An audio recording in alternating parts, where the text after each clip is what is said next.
everyone, welcome back to my channel.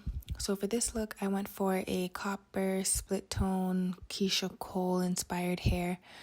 At the time I filmed this, Halloween was right around the corner, so I thought it would be a cute costume addition. So let's get into the details. So I started off on 613 hair that I toned with purple shampoo, and then I applied 2 bottles of Adore dye in Cajun spice and 1 bottle of Paprika to the wet hair like you see me doing now.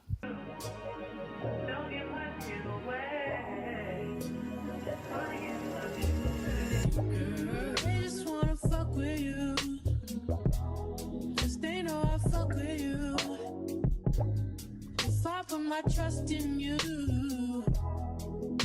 What will you do?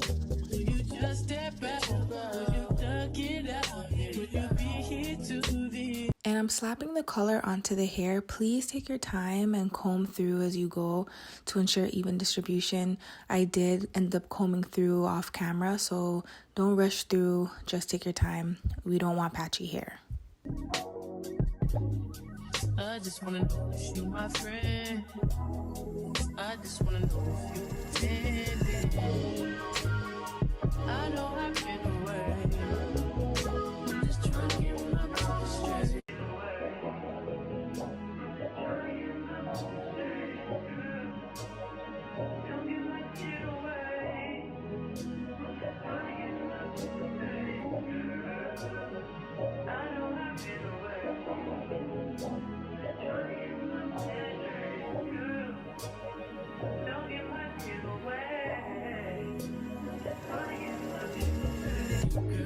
I just wanna fuck with you. Just they know I fuck with you. If I put my trust in you, what will you do? So now you see me sectioning off the middle because this is a section we will not be applying any dye on. This is how we're going to get that highlight silver blonde color. Will you just step back? Will you duck it out? Will you be here to the end? And I'm just combing the remaining hair towards the front of the unit so that I can keep that dye away from the middle. And my camera died here, but that's all I did. And then this is how it looked after I rinsed it out. And this is the final result. Thanks for watching, everyone. Stay blessed.